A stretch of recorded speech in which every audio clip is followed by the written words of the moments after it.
In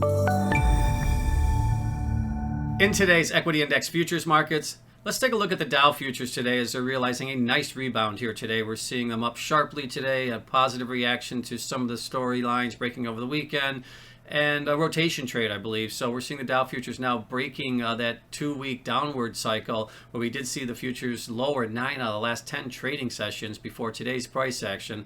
And I think when you look at some of the factors contributing to this momentum here today, really a couple things. Rotation trade appears to be number one, where we did see the industrial names, energy names come back into the fold. We did see WTI crude futures going to new multi-year highs today, and I think that helped support the reflation trade, at least for today. And we also did see interest rates have quite a volatile session over the last couple of days, but ultimately pushing higher today, yields pushing back into the 148 level on the 10-year.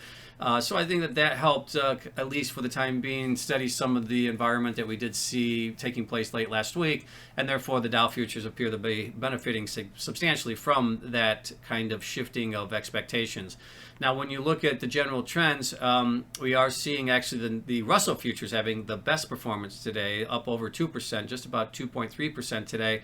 Again, coming off of some heavy selling pressure the last couple of weeks, the Dow futures up just under 2%. We did see the S&P futures up 1.5% today, and the NASDAQ futures up about 55 to 60 basis points. But when you look at the relative performance, the NASDAQ futures are really just shy of their all-time highs. So even with the NASDAQ not performing as greatly today as it has for the last several weeks, we are still seeing the NASDAQ from a relative strength standpoint in a better position than some of these other equity index futures markets. Now, I do want to point out that when you look at the micro E-mini futures activity as well, we're seeing quite a pickup as we move into September in several of those contracts on the different equity index futures markets. So once again, today in the Dow micro E-mini futures, we did see strong volume.